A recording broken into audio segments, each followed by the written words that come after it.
everybody, it's Nina. Thanks for joining me today. I want to share 5 different ways on how you can do dry embossing. And dry embossing is where you get a raised impression on your paper using your die cutting machine and an embossing mat. So I'm going to start off first with the simplest of all the techniques today, and that is first simple embossing and creating a tin ceiling effect. If you've ever seen an old Victorian style tin ceiling, you know that they have a really beautiful shiny appearance to them, and they look really beautiful and have an embossed effect. That's something that really inspired me to use some mirror cardstock and show you how you can do just basic simple embossing with a die. This is a background die from Couture Creations, and not only do the simple embossing technique, but create that tin ceiling effect. So for all of these techniques, you're going to need an embossing mat, and I have the Spellbinders Platinum Embossing Mat, and I am using the Platinum Embossing Machine. To do some dry embossing, I'm going to lay my die face down onto my paper, which is sitting on top of the embossing mat.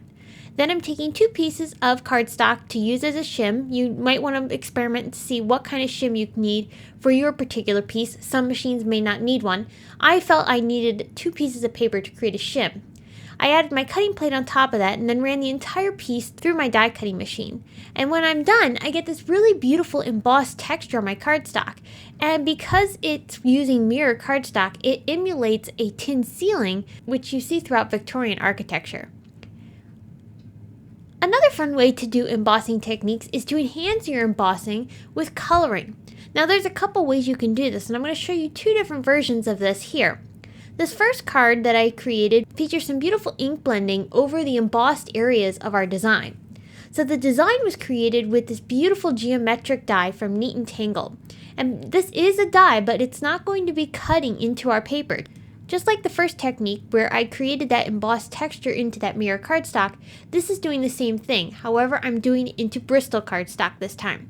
I'm creating the exact same sandwich of the embossing mat, the paper, the die, and then the shims, and then finally my cutting plate on top of that. And you can see we get a beautiful embossed texture on our cardstock.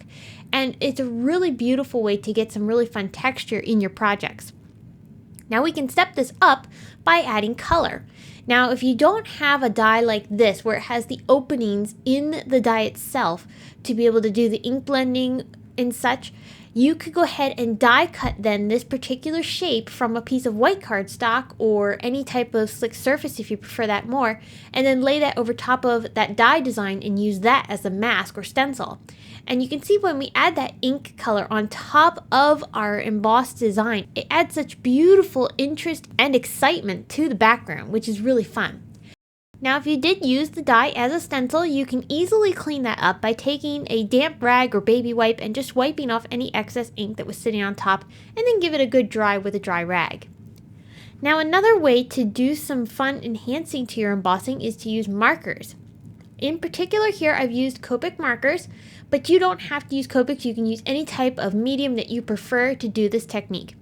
I embossed these beautiful flowers using some of the dies from the Simon Says Stamp Modern Flowers die set. After embossing all of the flowers into this background, which is just some basic blue cardstock, I took markers and I added coloring over top of the raised areas. And what that does is that creates a beautiful enhancement to not only the coloring but also the embossing, and you get a really beautiful result. Embossing folders have been around for a very long time and are another great way to be able to add texture and dry embossed effects to your cards. I've got 3 versions of that here.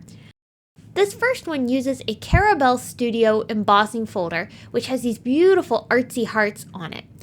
I'm going to take this background that I had created previously, which was using Distress Oxide inks, and I did add some gold paint to it. By using an embossing folder, you can create amazing texture on backgrounds that you've created using your inks and other fun mediums. To use an embossing folder, you just need your platform and an embossing plate, because an embossing plate is a bit thicker. And then you can go ahead and run that entire thing through your die cutting machine. When it comes out, you get this amazing texture left on your paper, which is super dimensional. It is probably the most dimensional out of all of the techniques that I've shown here. Now, there are another way that you can enhance this, and that is by doing some inking over top of this embossing. Now because we've used the embossing folder, that has some really deep texture in it, and that also makes ink blending over top of this extremely easy. I'm going to be using acrylic paint for this, so I did need to mix this up a little bit. But the fun thing about adding a metallic acrylic paint over this is that it gives great shine. I can add this easily onto my project by using an ink sponge tool. I just dab a little bit of it onto the edge of the ink sponge, and then I blend it out into the rest of the sponge onto my craft sheet. Then I can go ahead and take that entire sponge and start inking over top of the entire background. And because we have those raised areas of that design, that's catching all of the ink, and the rest of the areas are not getting any ink on them. So in the end, we end up with some beautiful gold embossing, and you can see the difference that you get between the two different styles that I created here. The third version that I made also emulates the first version that we did, where we did simple embossing over top of a background. But you can see that either way, you get some amazing results. Okay, so another fun technique is to do faux letterpress with stencils.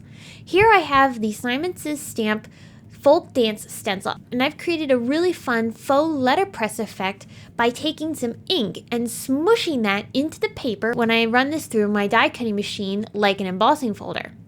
So I started off by taking some distress inks because these do reactivate, so that way I can get that fun letterpress effect. You could also try this with pigment inks.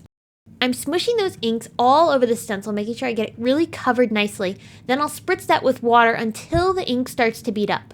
Once that starts to bead up, then I take a piece of Bristol Smooth cardstock and I laid it into place. Afterwards, I went ahead and put that into a sandwich, the embossing mat, and then the embossing plate. Now you may get some ink to transfer onto your embossing mat, but that's okay. In the end, you get this beautiful dimension on your paper, but you also get that beautiful ink transfer also. Now you don't have to do the ink transfer, you could just run this through with the stencil itself and you'd still get some beautiful dimension, and it's really fun to be able to see this come together.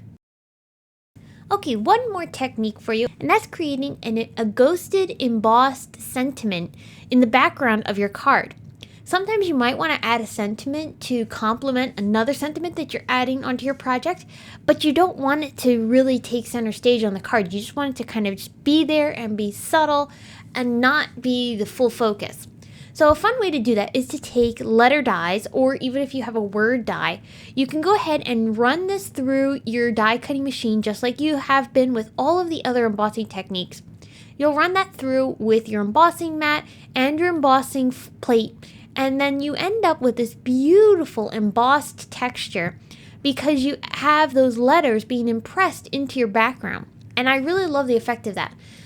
It's a very effective design that allows you to complement something that you already have on your card.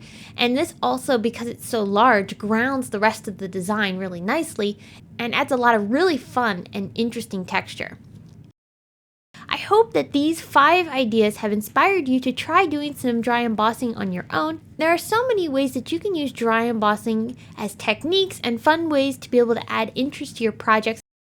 If you enjoyed this video, please give it a big thumbs up and subscribe to our channel for more inspiration. I will see you again very soon with another video, and until then, thanks for watching!